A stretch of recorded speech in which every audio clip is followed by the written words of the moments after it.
প্রভু ভগবানকে কিভাবে পাওয়া যায়, ভগবানকে পাওয়ার রাস্তা কি? শ্রী সুখদেব প্রভু খুব সুন্দর উত্তর দিলেন, ভগবানকে পেতে হলে ভগবানের সঙ্গে একটি সম্বন্ধ যোগ করতে হয়। সম্বন্ধ কিরকম? সম্বন্ধ যে কোনো প্রকারের হতে পারে, খুব মন দিয়ে শুনবে। কি কি সম্বন্ধ হতে পারে? কামাদ দ্বেষাদ ভয়াদ স্নেহাদ যথা ভক্তেশ্বরে মনঃ আবেশ্য তদঘম হিত্বা বহবস্তদ্গতিম গতা।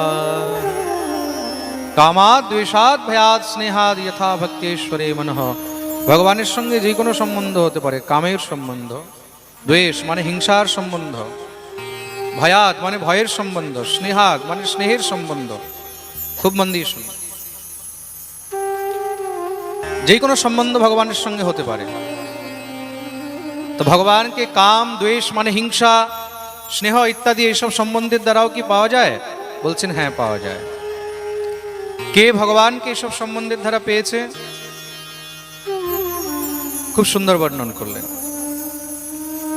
গোপ্যঃ কামাদ ভয়াদ কংসো দ্বেষাচ্চেদ্যাদয়ো নৃপাঃ সম্বন্ধাদ বৃষ্ণয়ঃ স্নেহাদ यूयं भक्त्या वयं विभो। गोप्यः कामाद भयाद कंसः। গোপীগণ ভগবানকে কামের সম্বন্ধে পেয়েছে। গোপীরা গোবিন্দকে পতিরূপে পেতে চেয়েছিল, তাই তো? নন্দ গোপপতি সুতম দেবী পতিম মে কুরুতে নমঃ। নন্দনন্দন শ্রীকৃষ্ণকে যেন আমরা পতিরূপে পেতে পারি, এই কামনা নিয়ে গোপীগণ গোবিন্দকে চেয়েছেন, তারা পেয়েছে। গোপ্যঃ কামাদ ভয়াদ কংসঃ। কংস ভয়ের সম্বন্ধে পেয়েছে। কংস কৃষ্ণ নাম শুনলেই ভয় পেয়ে যেত। ওই যে দেবর্ষি নারদ এসে বলেছিলেন যে ওই কৃষ্ণই তোমার কাল, সেই কৃষ্ণ নাম শুনলেই ভয় পেয়ে যেত। ভগবানের কোনো ভক্ত হয়তো এত কৃষ্ণ নাম নিয়ে জপ করেনি যত কংস ভয়ে কৃষ্ণ নামের জপ করেছে। ভয়াদ কংসঃ। আর কি? দ্বেষাদ চেদ্যাদয়ো নৃপাঃ।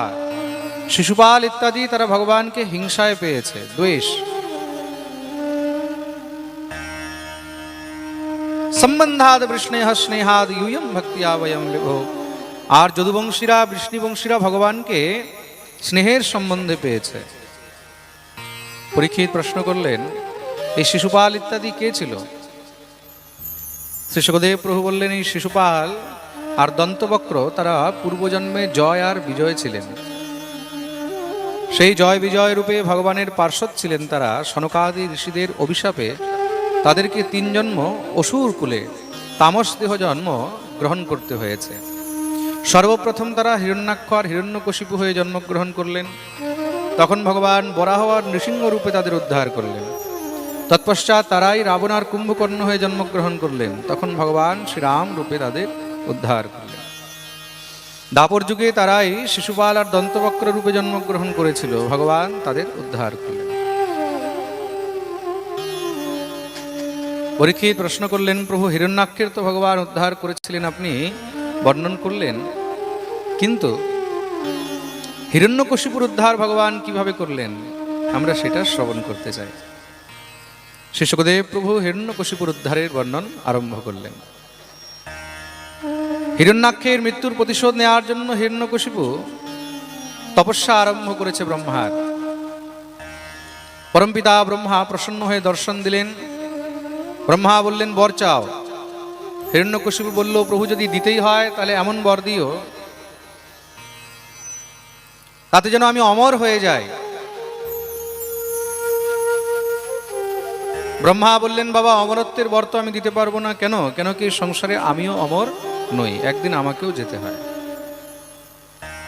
অমরত্ব ছেড়ে তুমি যা চাইবে আমি তোমাকে তাই দেবো। হিরণ্যকশিপু বললেন, তাহলে এমন বর দেন তাতে যেন না ঘরে মরি না বাইরে মরি, না অন্তর না বহির, দেবানক্তম অন্যস্মাদপি চায়ুধৈ ন ভূমৌ নাম্বরে মৃত্যুর ন নরৈর ন মৃগৈরপি।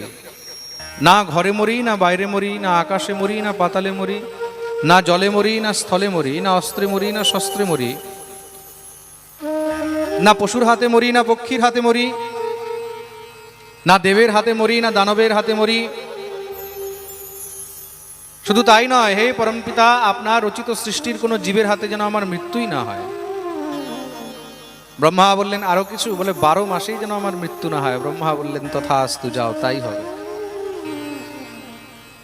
ব্রহ্মা তো আশীর্বাদ দিয়ে চলে গেলেন, বরদান দিয়ে চলে গেলেন। হিরণ্যকশিপু খুব আনন্দিত হয়েছে, বাহ, আমি ব্রহ্মা বাবাকেও ঠকিয়ে দিলাম। ব্রহ্মা বলছিলেন যে অমরত্বের বর দেবেন না, তাহলে কি দিয়ে গেলেন? এটা অমরত্বই তো দিয়ে গেছে। মানুষ মরবে কোথায়? হয়তো ঘরে মরবে, নয়তো বাইরে মরবে, আকাশে মরবে বা পাতালে মরবে, জলে মরবে বা স্থলে মরবে, অস্ত্রে মরবে বা শস্ত্রে মরবে, পশুর হাতে বা পক্ষীর হাতে, দেবের হাতে বা দানবের হাতে, নরের হাতে বা বানরের হাতে। সেখানেও যদি না মরে 12 মাসে কোনোদিন তো মরবে, কিন্তু আমার তো মৃত্যুই হবে না, আমি অমর হয়ে গেলাম। হিরণ্যকশিপু অট্টহাস করতে লেগেছে। সমস্ত সব অসুরদেরকে নিয়ে স্বর্গে আক্রমণ করে দিল। স্বর্গে বিজয় প্রাপ্ত করেছে। স্বর্গ, মর্ত্য, পাতাল, 3 লোকে হিরণ্যকশিপুর রাজত্ব হয়েছে। হিরণ্যকশিপুর 4টি পুত্র, লাদ, অনুল্লাদ, সংলাদ, আর সব থেকে ছোট হলো প্রহ্লাদ। সব থেকে কনিষ্ঠ পুত্র প্রহ্লাদ ভগবানের পরম ভক্ত হয়েছেন। বলিয়ে প্রহ্লাদ জি মহারাজ কি।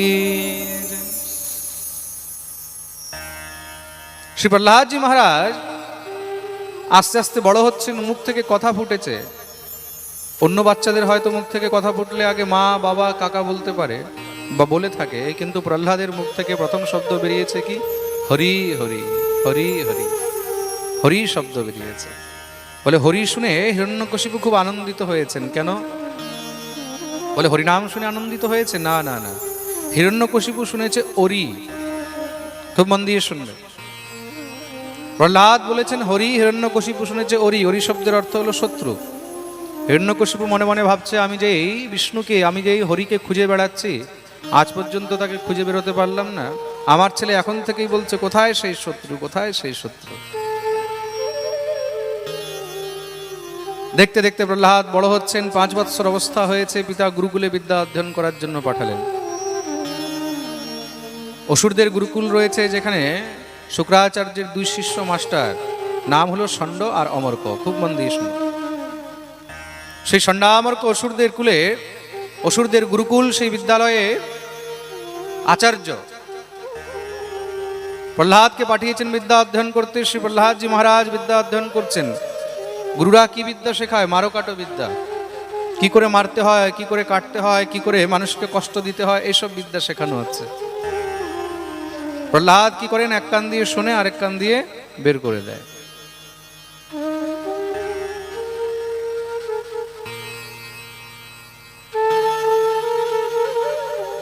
দেখতে দেখতে কিছু সময় পেরিয়ে গেল। 3-4 মাস হয়েছে। হিরণ্যকশিপু ভাবলেন যে ছেলে কি শিখেছে একবার দেখি। হিরণ্যকশিপু গিয়ে খুব সুন্দর করে পুত্রকে কোলে নিয়ে বসিয়েছেন। জিজ্ঞাসা করলেন, প্রহ্লাদ, হ্যাঁ বাবা, আচ্ছা বলো তো তুমি এখন পর্যন্ত গুরুকুলে কি শিখেছো? একদা সুররাট পুত্রম অঙ্কমারোপ্য পাণ্ডব পপ্রচ্ছ কথ্যতাম বৎস মন্যতে সাধু যদ ভবান। প্রহ্লাদ, তুমি এতদিনে গুরুকুলে যা শিখেছো সব থেকে উত্তম কথা আমাকে শোনাবে। প্রহ্লাদ বললেন, বাবা জানো সব থেকে উত্তম কথা কি? এই সংসারে সব থেকে উত্তম কথা হলো ভগবানের ভক্তি। সব থেকে উত্তম কথা হলো ঈশ্বরকে পাওয়া। ঈশ্বরকে কিভাবে পাওয়া যায়? তৎসাধু মন্যে সুরবর্যদেহিনাম সদা সমুদ্বিগ্ন ধিয়াম সদ্গ্রহা হিত্বাত্মপাতম গৃহমন্ধকূপম বনম গতো যদ হরিমাশ্রয়েত। তৎসাধু মন্যে সুরবর্যদেহিনাম সদা সমুদ্বিগ্ন ধিয়াম সদ্গ্রহাৎ। বাবা, সেই ভগবানকে যদি পেতে হয় তাহলে তার একমাত্র সহজ উপায় হলো গৃহরূপী অন্ধকূপকে পরিত্যাগ করে সেই গোবিন্দের চরণরূপী সমুদ্রের মধ্যে সমর্পিত হয়ে যাওয়া। হিত্বাত্মপাতম গৃহমন্ধকূপম বনম গতো যদ হরিমাশ্রয়েত। গৃহরূপী অন্ধকূপকে পরিত্যাগ করে দিয়ে ভগবত চরণারবিন্দরূপী সেই সমুদ্রের মধ্যে চলে যায় একমাত্র ভগবানকে পাওয়ার সহজ সরল রাস্তা। কেন? গৃহে আসক্ত হয়ে থেকে ভগবত ভজন সম্ভব নয়। খুব মন দিয়ে শুনবে, ঘরে থাকলে ভজন কিন্তু সম্ভব নয়। আদি যুগ থেকে মহাপুরুষগণ ঋষিমুনিগণ বারবার কেন বলছেন বানপ্রস্থ আশ্রম, গৃহত্যাগ করে ভগবানের ভজন হয়। কেন? ঘরে থেকে ভগবানের ভজন হবে না। তুমি যতই চেষ্টা করো, ঘরের মধ্যে বৌমা কিছু করবে তখন মনে খুব খারাপ লাগবে, কিছু না বলে থাকতে পারবে না, আর কিছু বললেই তখনই ঝগড়া শুরু হবে। ছেলে কিছু খারাপ করলে তখন তুমি না বলে থাকতে পারবে না, ছেলেকে বলতেই হবে, আর বললে তখনই তার সঙ্গে ঝগড়া শুরু হয়ে যাবে। হ্যাঁ, কখনো এই টেনশন, কখনো ওই টেনশন, কখনো এই চিন্তা, কখনো মেয়ের চিন্তা, কখনো ছেলের চিন্তা, কখনো বৌমার চিন্তা, কখনো নাতির চিন্তা, এসব সবসময় লেগেই থাকবে। তুমি এই চিন্তা থেকে মুক্ত থাকতে পারবে না। প্রেম সে বলো রাধে রাধে। এই চিন্তা সবসময় মানুষকে কিন্তু শেষ করে দিচ্ছে। গৃহাসক্ত জীব গৃহের মধ্যে থেকে ভগবত ভজন করতে পারে না। তার জন্যই মহাপুরুষগণ গৃহত্যাগ করে বনগমন করে ভগবত ভজন করিয়াছেন। শ্রী প্রহ্লাদজি মহারাজ বললেন, হিরণ্যকশিপুর সঙ্গে সঙ্গে ক্রুদ্ধ হয়ে গেল। কোথায় গুরুরা? ষণ্ডা অমরকোটকে ডাকিয়েছেন, কি শেখাচ্ছ তোমরা এই পুত্রকে? এই হরিভজন, কৃষ্ণ ভজন, গৃহত্যাগ, এসব কি শেখাচ্ছ? বলে, মহারাজ আমরা শেখাইনি। নমৎ প্রণীতম ন পর প্রণীতম সুতো বদত্তেষ তবেন্দ্র শত্রু নৈসর্গিকীয়ম মতিরস্য রাজন নিয়চ্ছমন্যম কদদাস্ম মানহ। আমরা শেখাইনি, তাহলে আপনার কোনো শত্রু এসে হয়তো নিশ্চয়ই এখানে শেখাইছে। হিরণ্যকশিপু বললেন, তাহলে আজ থেকে পাহারা আরো বাড়িয়ে দাও। मुकेश जी आवाज ठीक करो, कोई इफेक्ट नहीं है आवाज में, बहुत जोर लग रहा है, कोई फ्लो नहीं है, कुछ नहीं है।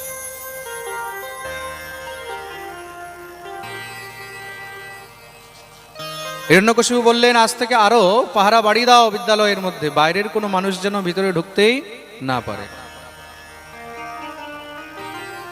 প্রহ্লাদকে বোঝালেন, প্রহ্লাদ দেখো বাবা, যা গুরুরা শেখায় শুধু তাই বলা উচিত, অন্য কিছু বলতে নেই। ঠিক আছে বাবা।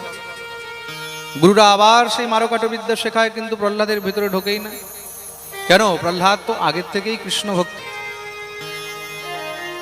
প্রহ্লাদের মধ্যে এই ভক্তি আসলো কি করে? হিরণ্যকশিপু যে সময় তপস্যা করতে বনে গেছিলেন, তার স্ত্রী কয়াধু গর্ভবতী ছিল। দেবরাজ ইন্দ্র তখন কয়াধু হরণ করে নিয়েছেন। কেন? তার গর্ভে সন্তান রয়েছে। ইন্দ্র মনে মনে ভাবলেন, হিরণ্যকশিপু এত অত্যাচারী, তাহলে তার সন্তান কেমন অত্যাচারী হবে, এই সন্তানকে গর্ভেই নষ্ট করে দেব। বিচার করে কয়াধুকে হরণ করে নিয়ে গেছে। সেই সন্তানকে যখন মারার জন্য উদ্যত হলেন, দেবর্ষি নারদ গিয়ে সেখানে বাধা দিল। দেবরাজ, তুমি এই কি করছো? একটি গর্ভস্থ শিশুর তুমি হত্যা করবে? দেবরাজ ইন্দ্র বললেন, মহারাজ আপনি জানেন না, এর গর্ভের থেকে মহাদুষ্ট অসুরের জন্ম হবে। সাপের বাচ্চা জন্ম নেওয়ার থেকে তার আগেই মরে যাক, সেটাই বেশি ভালো। দেবর্ষি নারদ বোঝালেন, দেখো, অসুরের ঘরে অসুর হবে এটার কোনো গ্যারান্টি নয়, সাধুর ঘরে সাধুই হবে তার কোনো গ্যারান্টি নেই, হ্যাঁ, আর দুষ্টের ঘরে দুষ্টই হবে তারও কোনো গ্যারান্টি নেই। হিরণ্যকশিপুর বাবাকে, হিরণ্যকশিপুর বাবা হলেন মহান ঋষি কশ্যপ মুনি। তো কশ্যপের ঘরে যদি হিরণ্যকশিপুর মতন সন্তান হতে পারে, তাহলে হিরণ্যকশিপুর গৃহের মধ্যেও কোনো ভগবত ভক্ত সন্তান হতে পারে। প্রেম সে বলো রাধে রাধে।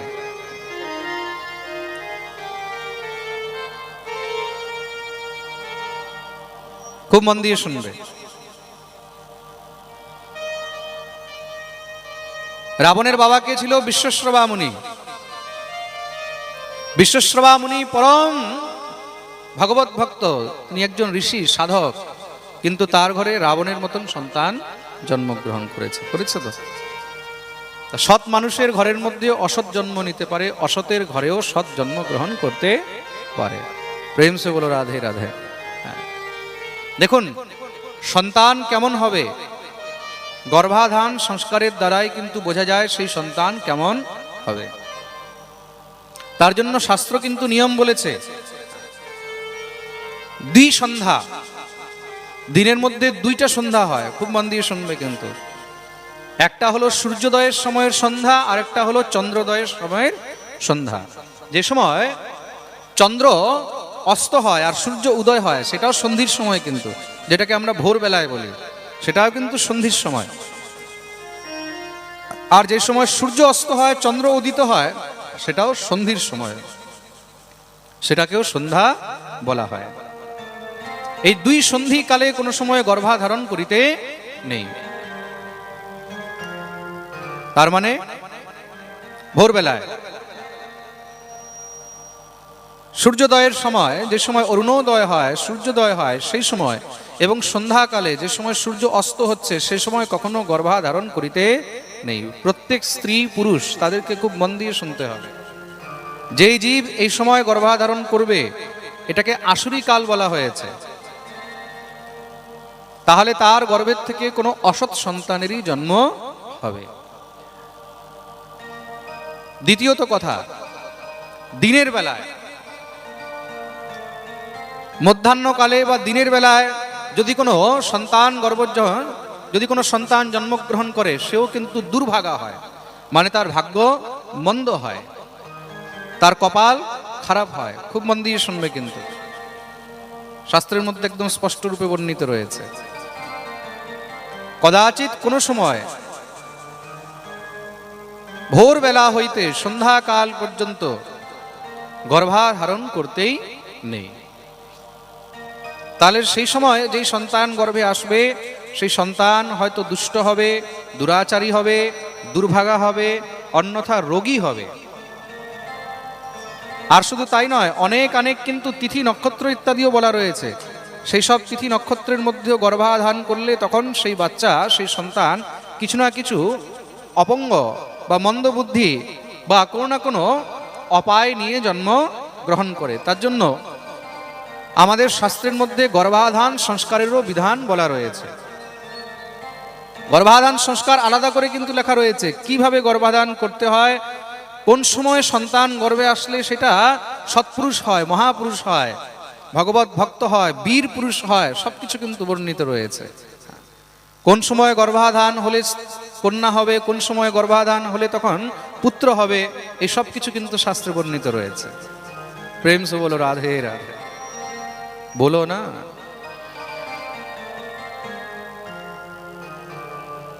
দত্তদের মাতা নাম হলো দিতি, ভগবতী দিতি। সন্ধ্যাকালে, সন্ধ্যার সময় কশ্যপ মুনি সেই সময় ত্রিসন্ধ্যা করছিলেন, তার মুখের মধ্যে অলৌকিক তেজ দেখে দিতির মনে কাম বাসনা জাগ্রত হলো। গিয়ে কশ্যপ মুনিকে প্রার্থনা করতে লাগলেন, হে মহামুনি, আপনি আমাকে কৃপা করুন, আমি গর্ভাধান করতে চাই। কশ্যপ মুনি বললেন, এটা সন্ধ্যার সময়, আসুরি কাল আরম্ভ হয়েছে দেবী, এই সময় গর্ভাধান করলে এটা উচিত হবে না। কিন্তু শাস্ত্র বলছে, কামাতুরাণাম না ভয়ম না লজ্জা। জীব যখন কামাতুর হয়ে যায় তখন কিন্তু তার মধ্যে না ভয় থাকে না লজ্জা থাকে, তখন সে কিছু বিচার করে না। ভালো হবে মন্দ হবে, কেউ আমাকে কিছু বলবে, এসব তখন কিছুই বিচার করে না। অর্থাৎ না গুরু না বন্ধু, ক্ষুধাতুরাণাম রুচিরম না বেলা, কামাতুরাণাম না ভয়ম না লজ্জা, বিদ্যাতুরাণাম না সুখম না নিদ্রা। নীতিশাস্ত্র বলছে, অর্থাতুরাণাম গুরু না বন্ধু। যে টাকার লোভী হয়, যে লোভী মানুষ, যে অর্থের জন্য আতুর থাকে, তার না কোনো বন্ধু হয় না কোনো গুরু হয়, সে সবার সঙ্গে কপট করতে পারে। ক্ষুধাতুরাণাম রুচিরম না বেলা, কেউ যদি ক্ষিধার্ত হয়, কারোর খিদে লেগেছে, সে তখন কোনো সময় গময় দেখে না, সন্ধ্যার সময় না দুপুরের সময় না রাত্রের সময়, রাত 2টা বাজলেও সে খেতে বসে যাবে, তাই তো? সে তখন রুচিও দেখে না, তুমি তাকে শুকনো রুটি দাও, তুমি তাকে লবণ লঙ্কা ছাড়াই দাও, তুমি তাকে বাসি দাও, তুমি তাকে যেরকমই দাও, খিদা লেগেছে সেই সময় খেয়ে নেবে, যেমন পাবে তেমন খেয়ে নেবে। না রুচিরম না বেলা, কামাতুরাণাম না ভয়ম না লজ্জা। আর যে কামাতুর জীব, সে যখন কামে আতুর হয় তখন না কোনো ভয় পায় না কোনো লজ্জা পায়, তখন যা ইচ্ছা তাই করতে পারে। তদ্রূপ বিদ্যাতুরাণাম না সুখম না নিদ্রা। যে বিদ্যার্থী, যে বিদ্যা গ্রহণ করতে চায়, তার জীবনে না সুখ থাকে না নিদ্রা থাকে। কেন? সে যদি সুখ চায়, সে যদি নিদ্রা চায়, মানে আমি ঘুমিয়ে থাকবো, আরাম করব, তাহলে জীবনে বিদ্যা গ্রহণ করতে পারবে না। প্রেম সে বলো রাধে রাধে। বিদ্যার্থীকে সবসময় অ্যালার্ট থাকতে হবে।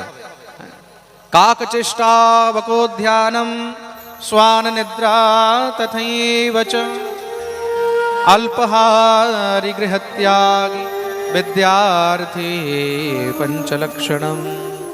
বিদ্যার্থী যারা শিক্ষার্থী, যারা স্টুডেন্ট, খুব মন দিয়ে শুনবে, সেই স্টুডেন্টদের জীবন কেমন হওয়া উচিত? কাক চেষ্টা, কাকের মতন সবসময় চেষ্টা থাকবে। হ্যাঁ, যখনই পাবে সঙ্গে সঙ্গে সেটাকে গ্রহণ করে নেবে। কাক একদম অ্যালার্ট থাকে, তুমি খাবার দিলে সঙ্গে সঙ্গে দেখবে উড়ে এসে লাফ দিয়ে তুলে নিয়ে চলে যাবে।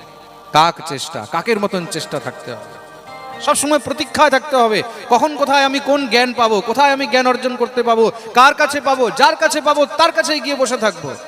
কাক চেষ্টা বকো ধ্যানম, বকের মতন ধ্যান একাগ্রতা থাকতে হবে।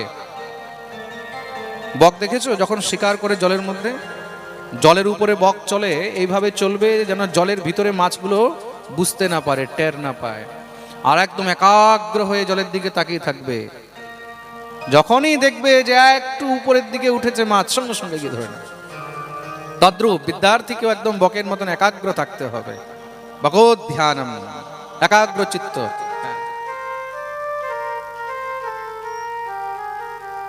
শ্বান নিদ্রা তথৈব চ। আর বিদ্যার্থীর ঘুম কেমন হওয়া উচিত? বলছে কুকুরের মতন ঘুম হওয়া উচিত। কুকুরের ঘুম দেখেছো? ঘুমিয়ে থাকবে, তুমি পাশে দিয়ে বেরিয়ে যাবে, সঙ্গে সঙ্গে উঠে বসে যাবে, তাই তো? সবসময় অ্যালার্ট থাকে। তদ্রূপ বিদ্যার্থীর ঘুম হওয়া চাই, সবসময় যেন অ্যালার্ট থাকে। অল্পাহারী গৃহত্যাগী। আর বিদ্যার্থীকে অল্পাহারী হওয়া উচিত, অল্প খাবে। পেট ভরে একদম মহারাজ দমে যদি খায় তাহলে কি হবে? শরীরে অলসতা আসবে, আলস্য আসবে। আলস্য আসলে তখন লেখাপড়াতে মন লাগবে না। গৃহত্যাগী, বিদ্যার্থীকে গৃহত্যাগী হওয়া উচিত। আগেকার দিনে বিদ্যা অধ্যয়ন করতে হলে বাইরে যেতে হতো, আজকাল তো গ্রামে গ্রামে জায়গায় জায়গায় পাড়ায় পাড়ায় স্কুল রয়েছে। আগে বাইরে যেতে হতো, গৃহত্যাগ করে যেতে হতো, তখন গিয়ে যদি কদাচিৎ বিদ্যা অধ্যয়ন করতে পারত।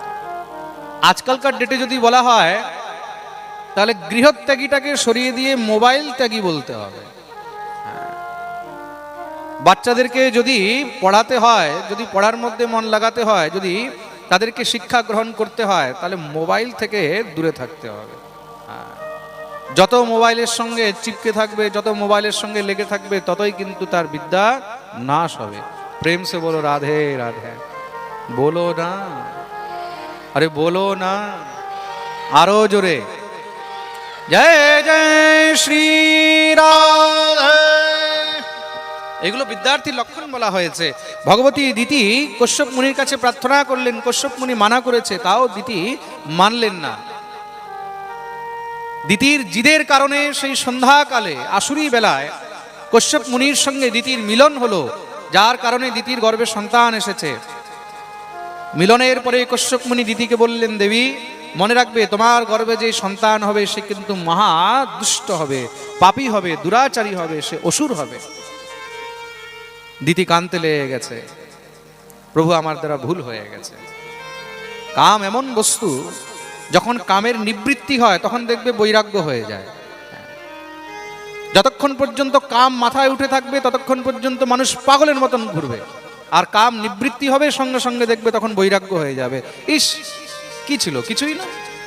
দিতির তখন বৈরাগ্য হলো, প্রভু ভুল হয়ে গেছে আমার। তাই সন্তানগুলো দিয়ে তো সমস্ত সংসারে মানুষের সবসময় কষ্টই হবে, দুঃখ হবে। তারা যদি অসুর হয় সংসারে সবাই কষ্ট পাবে। আমি এই বাচ্চাদেরকে জন্ম দেব না। তার দিতি 1000 বছর পর্যন্ত সেই গর্ভ ধারণ করে রেখেছিল, গর্ভ ধারণ করে রেখেছে, কিন্তু কোনো মতেও জন্ম দিচ্ছে না।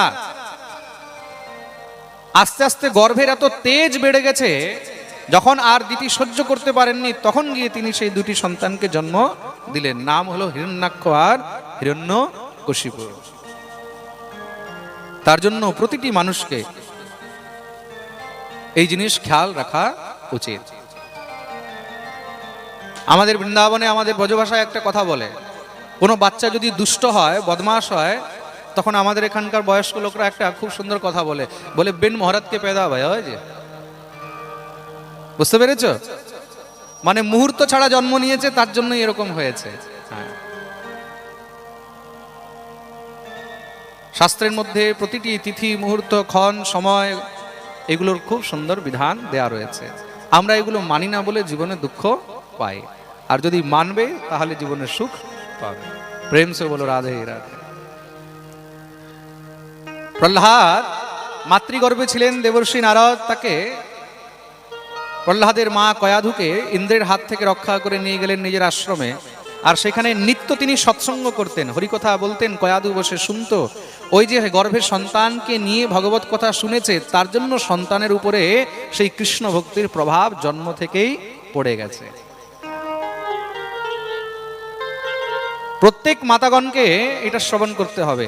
গর্ভে সন্তান থাকলে তখন সেই সময় যত পারবে তত গীতা পড়বে, ভাগবত পড়বে, রামায়ণ পড়বে, হরিনাম গাইবে, পাঠ শুনবে।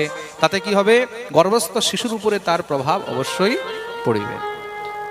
জীব গর্ভে থেকে যেই বস্তু শ্রবণ করে, যেই বস্তু গ্রহণ করে, সেই বাচ্চার উপরে কিন্তু তার অত্যধিক প্রভাব পড়ে থাকে। তার জন্য গর্ভস্থ শিশুকে নিয়ে মাতাগণকে, মাদেরকে সবসময় সৎসঙ্গ করা উচিত। হরিকথা, সাধুসঙ্গ, হরিনাম সংকীর্তন, সবসময় শাস্ত্র গ্রন্থ এসব নিয়ে বিচার করা উচিত। অনেক সময় দেখবে না, বয়স্ক লোকরা বলে গর্ভে বাচ্চা থাকলে মা যদি কিছু খেতে চায় তখন তাকে দিতে হয়। হ্যাঁ, না দিলে কি হয়? তখন আবার বলে নাকি বাচ্চাদের মুখ থেকে লালা পড়ে, বলে না এরকম কথা? আর এটা একদম সত্য কিন্তু হয়। তার মানে কি? গর্ভস্থ শিশুর উপরে, গর্ভস্থ জীবের উপরে সে সময় মা যা করেছে তার কিন্তু প্রভাব অবশ্যই পড়বে। গর্ভে বাচ্চাকে নিয়ে মা যদি কুটিলতা করে, ঝগড়া করে, সবসময় যদি মুখ কালাকালি করে, সবসময় যদি উল্টো উল্টো চিন্তা করে, তখন সেই শিশুর উপরেও তার প্রভাব পড়বে। সন্তানকে যদি কেউ তৈরি করতে পারে সে হলো মা। এই সংসারে আজ পর্যন্ত যত মহাপুরুষ তৈরি হয়েছেন তারা কিন্তু নিজের মায়ের কৃপাতেই তৈরি হয়েছেন। মায়ের অনেক বড় কিন্তু স্থান রয়েছে। ওই গর্ভে থেকে সেই সময় দেবর্ষি নারদের মুখে হরিকথা ইত্যাদি শ্রবণ করার কারণে প্রহ্লাদের মধ্যে এই ভক্তি জাগ্রত হয়েছে। তা জন্মের থেকেই কৃষ্ণ ভক্তি নিয়ে জন্মগ্রহণ করেছেন, তো তার জন্য এসব পাপ অনাচারের কথার ভিতরে ঢোকে না। কেন? কলসি তো আগের থেকেই একদম ভরা আছে, ফুল আছে, তার উপরে তুমি যতই ঢালো না কেন সব গড়িয়ে পড়ে যাবে। গুরুরা আবার সেই মারকাটো বিদ্যা শেখাচ্ছে। 3-4 মাস পেরিয়েছে। হিরণ্যকশিপু ভাবলেন যে ছেলে কি শিখলো, গিয়ে পুত্রকে আবার কোলে করে নিয়ে বসেছেন, আদর করে জিজ্ঞাসা করছেন, প্রহ্লাদনুচ্যতাম তাত স্বধীতম কিঞ্চিদোত্তমম কালেন তাবতায়ুষ্মন যদসেক্ষদ গুরোর ভবান।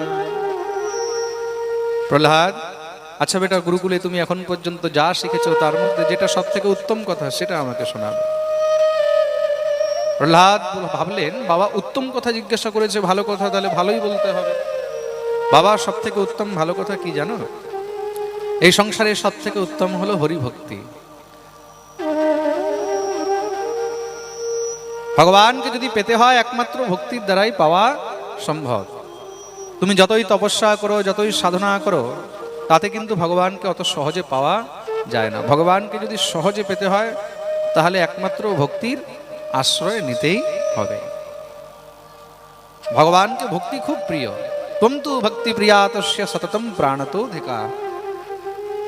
দেবর্ষি নারদ বলছেন, ভগবান ভক্তিকে প্রাণের থেকেও বেশি ভালোবাসে।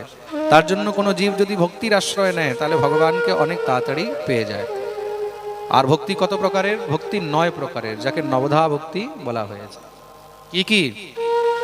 শ্রবণম, কীর্তনম, বিষ্ণু স্মরণম, পাদসেবনম, অর্চনম, বন্দনম, দাস্যম, সখ্যম, আত্মনিবেদন।